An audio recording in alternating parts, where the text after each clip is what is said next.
गत डिसेम्बर 31 तारिख बोरीगुमा दुबुली जंगल निकट एक रहिथिबा परित्यक्त कूअरु उद्धार होइतिला गलित मृतदेह।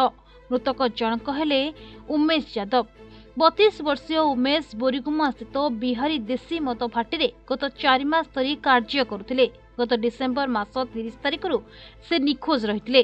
ए संपर्क में भाटी मैनेजर बोरीगुमा थाना रे लिखित अभियोग करथिले। परे 31 तारिख रे उमेश यादव को मृतदेह एक परित्यक्त कूअरु उद्धार होइतिला। मृतदेह को दुईटी गामुछारे बड़ पत्थर बंधा जाई मृतदेह उपरे नोड़ा घोड़ाई परित्यक्त कूअरे प्रमाण नष्ट करबा पई लुचाई रखिथिले अभियुक्त। बोरीगुमा पुलिस मृत उमेश यादव को मोबाइल फोन को ट्रैक करी अभियुक्तों पाखरे पहुंचला। एही हत्याकांड पछरे 3 जनक हाथ रहितबा जानिबाकु पाइथिला पुलिस। 3 जन अभियुक्तों को गिरफ्त करी हत्याकांड संपर्क में पचराउचरा करा जिबा परे अभियुक्त पुलिस आगे हत्याकांडर कारण बखाणीथिले। मृत उमेश यादव देशी मद पैकेट बिक्री करी फेरुथबा समय 3 जन अभियुक्त मद पैकेट मागिथिले, किंतु उमेश टंका नदेले मद पैकेट दबाकू मना कर फरे उभयंक मध्यरे बचसा होइथिला।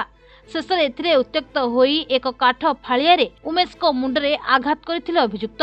फलरे घटनास्थल रे तांकर मृत्यु घटिथिला। तांको मृत्यु सह प्रमाण को लुचाइबा पई 3 अभियुक्त मृतदेह एक परित्यक्त कूअरे लुचाई रखिथिले। 3 अभियुक्तों मध्यरु 2 जन नाबालक थिबा बोरीगुमा एसडीपीओ सुबेन सबर सूचना दैछंती। सेमान को गिरफ्त करी आज कोर्ट चालान करा जायछि। गत 31/12/2023 तारिख दिन बिना प्रसाद बोली जने लोक आसिकी बोरीगुमा थाना रे गोटे रिपोर्ट थिले कि तांकर जो ओएस लिकर रे जने पिला जे कि उमेश यादव मिसिंग थिला। तो परवर्ती मुहूर्त रे तार डेड बॉडी रा 31 तारिख दिन पाइले ताकू नहीं कि से रिपोर्ट थिले किछि अजणा युवक ताको हत्या कर दिछि बिलकी रिपोर्ट थिला। ताकू बेस करके गोटे केस हितला एवं तदंत करथिलु।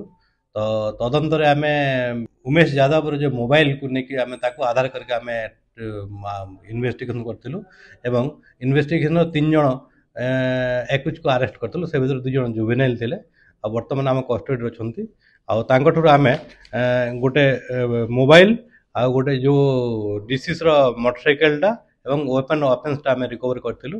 आ वर्तमान आम कस्टडी रछंती। पाराफान्या सले तमने कोर्ट को फॉरवर्ड हेबे। कोरापुटरू कालीप्रसाद पंडा रिपोर्ट, प्रतिदिन टीवी।